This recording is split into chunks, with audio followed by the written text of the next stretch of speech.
Now देखो यहाँ पर हम देखेंगे आरती इंडस्ट्रीज़ के बारे में, ठीक है। करंट मार्केट प्राइस चल रहा है 745 और ये ना 5% से भी ज़्यादा का लोअर सर्किट लगा गया था, ठीक है। एक बार ये एक ही दिन पहले की बात है, तब ये 5% से ज़्यादा का लोअर सर्किट लगाया था और इसके कई सारे टारगेट्स भी कई सारे लोगों ने रिड्यूस भी कर दिए, ठीक है।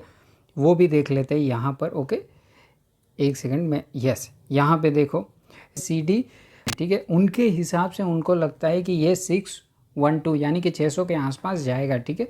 तो अभी पैनिक करने वाली बात नहीं होती है इसमें। देखो अभी आरती इंडस्ट्रीज़ का क्या बिजनेस है वो सब देख लेते हैं, ठीक है।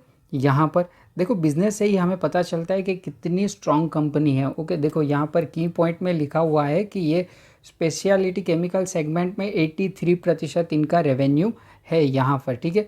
उसके बाद देखो फार्मास्यूटिकल्स में भी सेगमेंट जो है उसमें भी 17% इनका रेवेन्यू है, ठीक है। और यहाँ पर देखो ग्लोबल प्रेजेंस इसका कितना है वो भी दिखाई देगा आपको।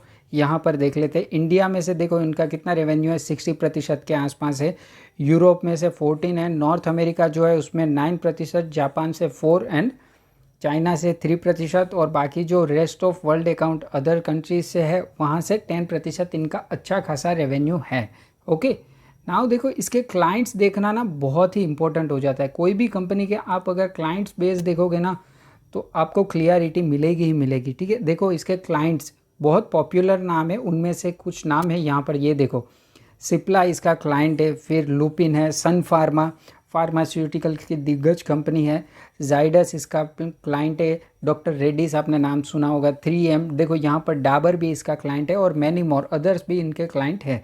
बाकी सारे क्लाइंट्स के नाम यहाँ पर लिखे हुए हैं, आप पढ़ सकते हैं, ठीक है। UPL भी इसका क्लाइंट है। ओके, तो इसके क्लाइंट बेस बहुत अच्छा है। और देखो यहाँ पर टारगेट जो दिया गया है, ठीक है, ये देखो 612। ओके, एक और एग्जांपल लेते हैं कि एवेन्यू सुपरमार्केट डीमार्ट। ओके, ठीक है, डीमार्ट के टारगेट प्राइस दिए गए थे यहाँ पर किनके थ्रू, एक्सिस सिक्योरिटीज़ जो था उनके थ्रू यहाँ पर टारगेट दिए गए थे। देखो यहाँ पे सेल की रेटिंग थी, ठीक है, कब थी, ये 14 जन 2020 को, सॉरी 14 जन 2022 को कितना था टारगेट, 3700 इन्होंने दिया था, ठीक है। ये डेट याद रखना, 14 जन 2022 को, ठीक है। अभी देखो नीचे आ जाते हैं, एक सेकंड स्क्रॉल कर देता हूँ, यस, यहाँ पे देखो यहाँ पे बाई की रेटिंग दे दी गई है किसके थ्रू, एक्सिस सिक्योरिटी, ऊपर भी एक्सिस सिक्योरिटी था, ठीक है।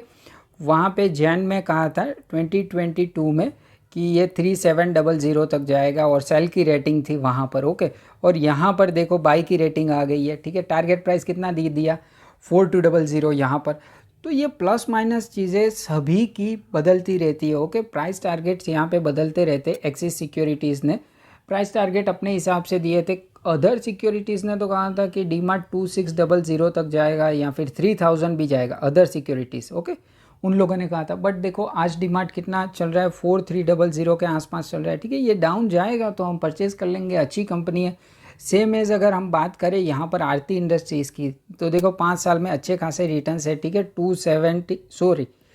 257% के आसपास अच्छे रिटर्न है और ये शेयर अभी भी 35% से ज़्यादा डाउन है, ठीक है। मैंने एक अगेन अपना इंस्टॉलमेंट इसमें बढ़ा दिया है, ठीक है। मैं तो 25% से बाइंग कर रहा हूँ, मैंने 25% पर की थी बाइंग, फिर 30%, अभी 35%, इससे ज़्यादा भी आई थिंक ये डाउन गया था, तब भी मैंने बाई किया था। मुझे इस कंपनी में कोई दिक्कत नहीं दिखाई दे रही है, ठीक है।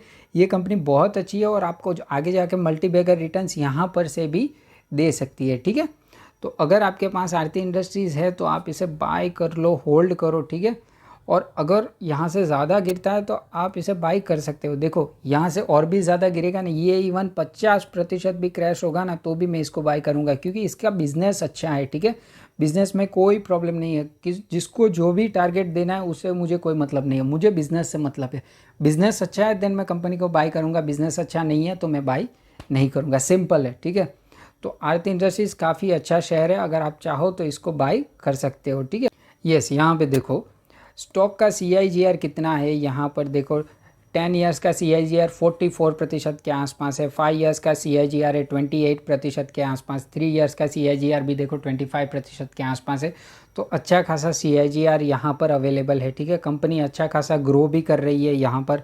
ओके, और इसके प्रॉफिट एंड लॉस अकाउंट्स भी काफ़ी अच्छे, प्रॉफिट भी काफ़ी अच्छा ही है। देखो शेयर होल्डिंग पैटर्न्स की अगर हम बात कर ले यहाँ पर, देखो प्रमोटर्स के पास कितना है 44% है, FIIs के पास देखो 11.82% है, DIIs के पास देखो 15.07% की होल्डिंग है यहाँ पर, और गवर्नमेंट के पास भी 0.001 है, और पब्लिक भी अच्छा खासा है 29% के आसपास। ठीक है, तो ये कंपनी अच्छी है, अगर आपको पसंद आ रही है तो आप इसे बाय ऑन डिप भी कर सकते हो। यहाँ पर देखो 12 मंथ का अगर डेटा देखना है तो यहाँ पर भी नेट प्रॉफिट है। ठीक है, 82 है, देन 100 की रेंज में, देन 135, देन 163, देन 200, देन 270 के आसपास, देन 300 के ऊपर, देन 350 के आसपास, 500, यहाँ पे देखो 547, यहाँ देखो 535, और यहाँ पर देखो 1300 के आसपास, और यहाँ पर 1331। अभी यहाँ पर जो प्रॉफिट बढ़ा था ना बहुत ही साइमल्टेनियसली और ज़्यादा, यहाँ पे कंपनी ने कुछ बेचा था, ठीक है, उसको रेवेन्यू में उन लोगों ने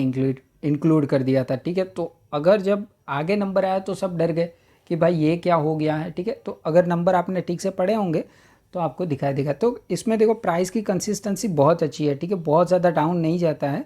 ओके, कभी कभार जाता है। देखो कोई भी बिज़नेस हो ना, उसमें कभी कभार तो प्रॉब्लम्स आती है। अगर आप कोई बिज़नेस कर रहे हो तो आपको पता है, इवन आप जॉब भी कर रहे हो कहीं पर, तो वहाँ पर भी कभी अप्स एंड डाउन्स आते हैं, लेकिन क्या अप नहीं जाता है शेयर, अरे सॉरी बिज़नेस अप नहीं जाता है आपका भी बिजनेस अप जाता है। वैसे ही यहाँ पर होता है, कभी कभी कंपनीज में प्रॉब्लम आ जाती है, कोई लोग अपने टारगेट्स नीचे दे देंगे, और इन्फ्लेशन है तो हर एक कंपनी को फेस करना पड़ेगा, ऐसा नहीं है कि सिर्फ इसी कंपनी को फेस करना पड़ेगा। ठीक है, इसके बहुत अच्छे रिटर्न्स है, और मैक्सिमम चार्ट पैटर्न देखो, ये देखो कितना खूबसूरत चार्ट पैटर्न है ये, और यहाँ पर देखो 68,950% के आसपास के मल्टी बैगर रिटर्न्स है। ठीक है, जब से लिस्ट हुआ है तब से लेके अभी तक। ठीक है, तो ये आरती इंडस्ट्रीज मेरे पास भी अवेलेबल है। ओके, और इसने बोनस दिया था उससे पहले मेरे पास था, तो मेरी तो बहुत पुरानी होल्डिंग है। ठीक है, यहाँ पर ये अगर 612 के आसपास भी आ जाता है, इनकेस ये लोग जो प्राइस टारगेट दे रहे हैं, ठीक है, मेरे को नहीं लगता है आएगा। ठीक है, अगर ये टारगेट पे भी आएगा ना, तब भी मैं तो प्रॉफिट में ही रहूँगा, मेरी तो बहुत पुरानी बाइंग है। ठीक है,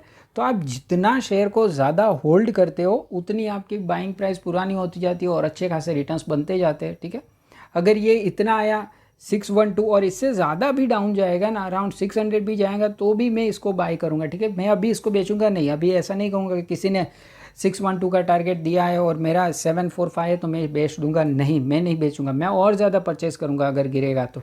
मुझे बिज़नेस पसंद है। ठीक है, आपको बिज़नेस से मतलब होना चाहिए। ओके, ठीक है, चलो थैंक यू। अगर आपको ऐसे ही वीडियोस पसंद आ रहे हैं तो आप कमेंट, लाइक, शेयर, सब्सक्राइब कर दीजिएगा, और बेल आइकन को भी प्रेस कर दीजिएगा। ऐसे ही बेहतरीन वीडियोस मैं लाते रहता हूँ। ओके, चलो थैंक यू।